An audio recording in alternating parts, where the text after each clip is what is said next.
কোনো অজানা কারণে এখন পর্যন্ত প্রকাশিত হয়নি। গত সরকারের অধীনে একটি কমিশন গঠিত হয়েছিল, যে কমিশনের রিপোর্ট পেশ অনুষ্ঠানে কমিশনের প্রধান তিনি তার বক্তব্যে বলেছেন এই ঘটনার পেছনে শেখ হাসিনা নিজের, তার দলের এবং পার্শ্ববর্তী দেশের সরাসরি সম্পৃক্ততা রয়েছে।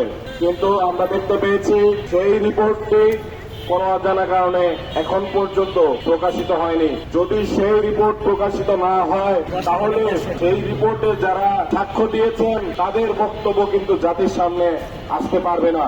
আমরা অত্যন্ত আনন্দিত এই কারণে যে প্রধানমন্ত্রী জনাব তারেক রহমান তিনি তার অফিসের প্রথম দিনে তার প্রথম ফাইলটি ছিল পিলখানা হত্যাকাণ্ড নিয়ে।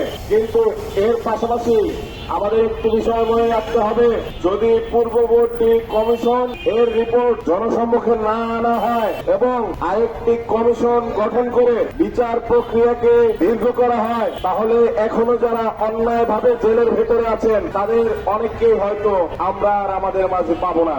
আমরা জানি এই পিলখানা হত্যাকাণ্ডে সরাসরি শেখ হাসিনার সম্পৃক্ততা ছিল, সরাসরি পার্শ্ববর্তী দেশ ভারতের সম্পৃক্ততা ছিল।